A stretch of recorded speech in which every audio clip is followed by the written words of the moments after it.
สบายดีเนาะมื้อนี้พบกับสองเซกอฟสตูดิโอมื้อนี้ก็อากาศหนาวหลาย50มาพิงไฟเนาะน้ำเลยหนาวไอ้ก็จะได้วะ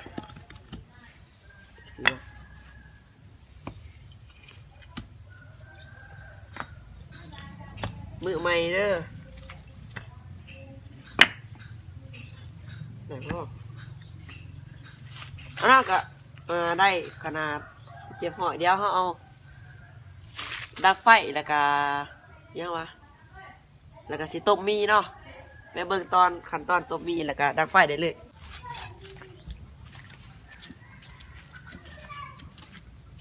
ดักไฟใส่ใหม่ก่อน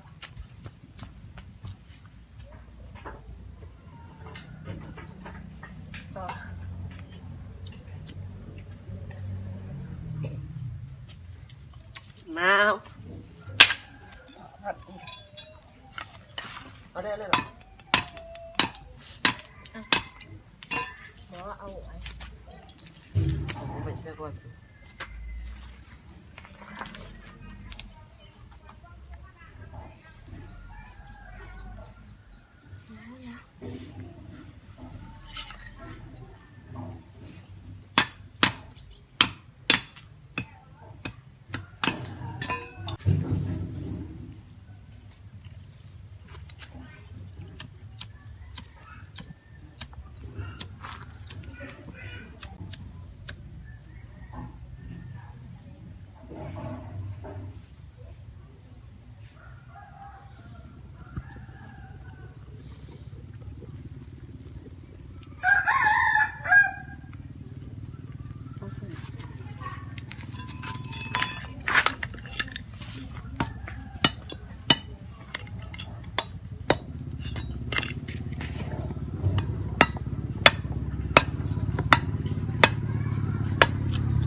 ตอนนี้ก็เป็นขั้นตอน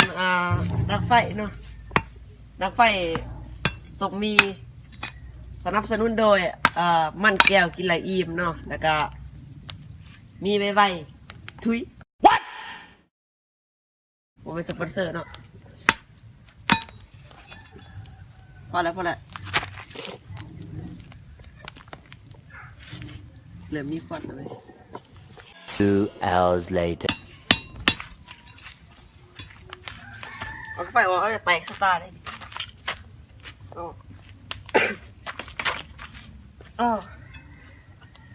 มันมีทานมันมียังบ่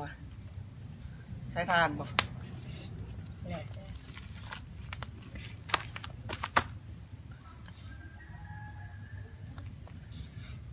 ไม่มือนี่จบเลยนะนี่พอแล้วมันกวด A few moments later นี่กะหอดขั้นตอนดังไฟเลยเนาะกะติดแหละ กะควรไล่อยู่ขั้นตอนต่อไปมันตุ่มมีเนาะมีไม่ได้เว้ยโซ่มีหัวเดียวค่ะโซ่ได้มีหัวเดียวเนี่ยพอแล้วเพื่อนควันลายสภาพอากาศล้างมือเนาะโอ้ยมีแต่จุดฝังมือเปื่อยไปล้างมือ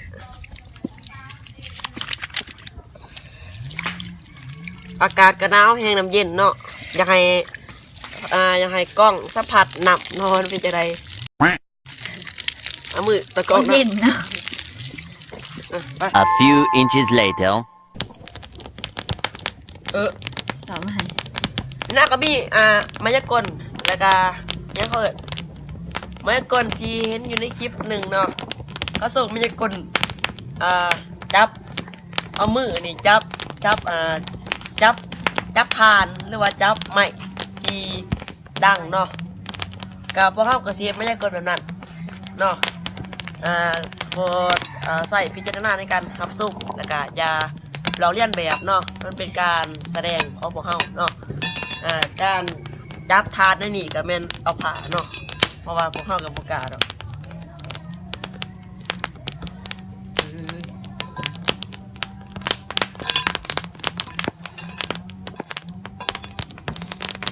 มาแล้วก็พดน้ำก่อนเปิดน้ำได้แล้วก็พดน้ำเปิดน้ำเยอะเลยถ้าเปิดน้ำเนาะโอเคได้แล้วปิด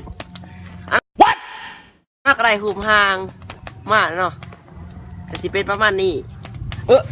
จะตื่นจะได้ไฟนี่เนาะวิธีจับง่ายๆหาแนวขีบออกแล้วก็เอาหนำพดใส่ถ้าบ่เอาหนำพดใส่มันจะเกิดความห่อนแล้วก็มือเขาจะลวกเนาะ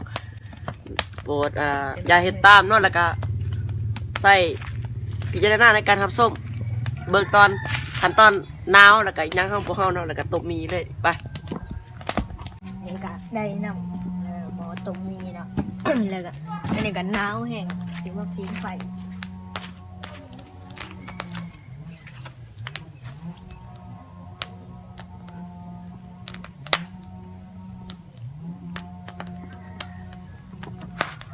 สะพาดคนนี้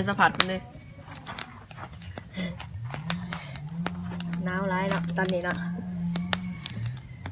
หนาวจนเป็นหวัด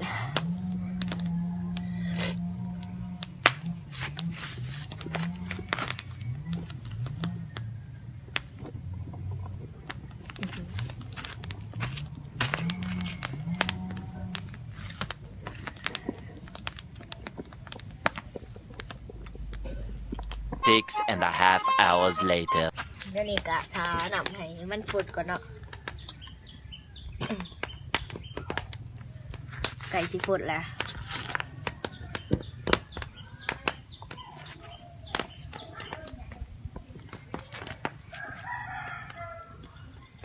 ไม่เออแต่เนี่ยสมเดิมพดถ้ากระปุกซะแล้วนะที่เป็นจะกินบ่วะต้มมีครั้งแรกไม่พอเอาวันสาม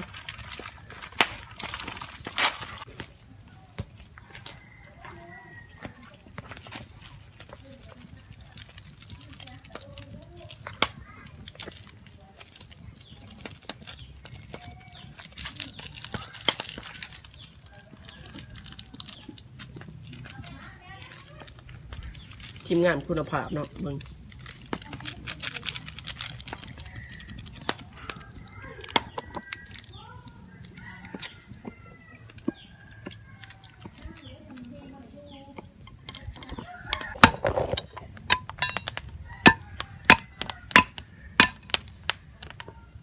แกเซ่หรอ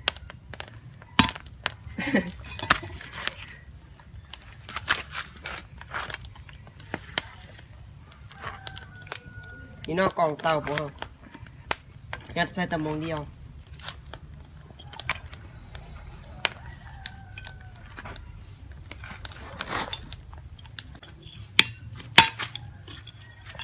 นี่ก็เป็นการหาฝืนเนาะไปหาอยู่ป่ายังปลาสงวนปลาอุคาระบึดปลาสงวนนี่เอาไปไหนเลยโอ้ปันหน่อยโพดตัวนั้นเอาใส่ได้หรอหมอก็เริ่มปวดแล้วอันนี้ก็เป็นทอระบายเนาะทอเตาคุณภาพใส่มือเดียวละทิมมันเบิดโกตาใส่ดิ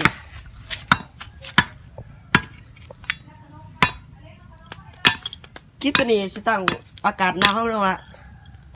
วิธีกินวะ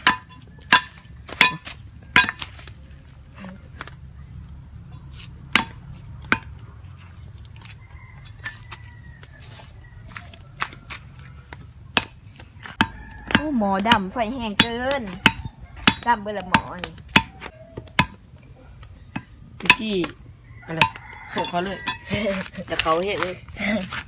นี่ท่อระบายเนาะนี่ กี่ข้าวขาวหมอเอามาดำแล้วนี่หมอเหลื่อมฝดเลยเนาะ หมอคุณภาพเลย เหลื่อมฝดแหละหนัก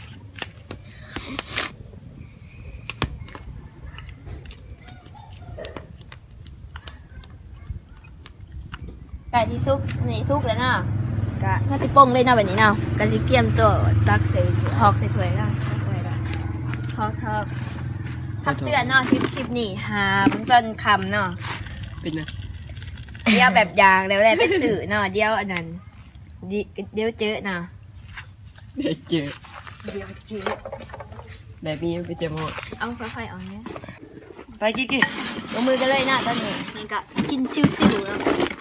กินที่สิวคางเนี่ย นี่เนาะ คางขี้ไฟเนาะเขาเกิดเมนู อืม ขี้ไฟเนาะสดบาทหนึ่งบ่เป็นหยังสดบาทสองปากเน่าเนาะมันหอนเนี่ย ทางปากเนาะก็ป้าบอกปากโค้งเลยเนาะปากเนาะ กินมาได้เลยอ๋อฮอนมันเป็นหยังอู้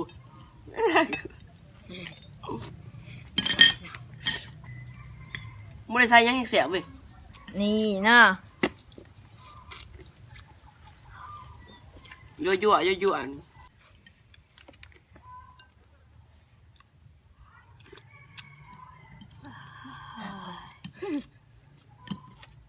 เฮ็ดอันนี้เฮ็ดหยังวะเฮ็ดให้มันเศร้าหอนเนาะ ทำเองตอบเอง เอาไม่มีใครตอบดิเจอสิรินประทัดวิธีกินเนาะ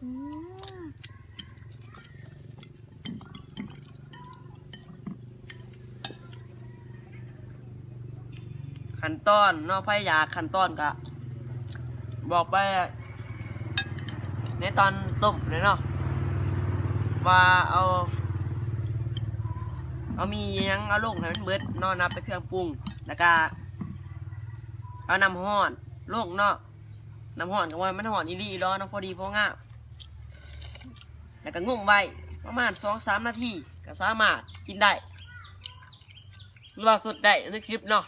อ่ะหาเบิ่งย่างบ่คืนเด้อน้ำเด็กหาเบิ่งย่ำเด็กเบิ่งย่ำเด็กละหนาวเบิ่งย่ำเด็กละจะกินเนาะมีแซ่บได้นี่ เดี๋ยวเจอ คือคลิปยังคลิปได้ต้องไปกินตามสมนี่คอมเมนต์มาเธออยากกินน้ำป่ะจะเสียจังไดนะ ไอ้กินเขาวเลยหามุ้งสาวคุณเนาะ ไปโอ้ไม่น่ะ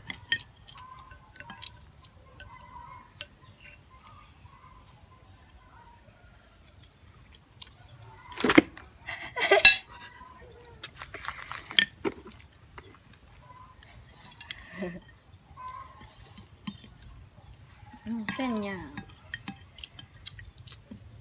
หอนจนดาดปากเนาะ ดาดปากใกล้ที่ปากดาดปากคือกันเนาะอะใกล้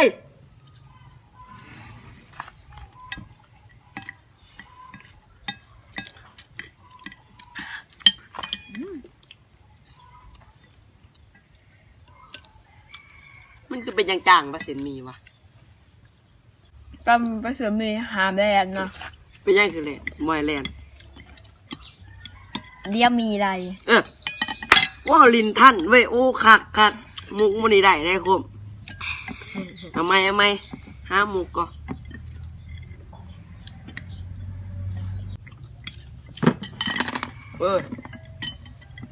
แล้วเนาะ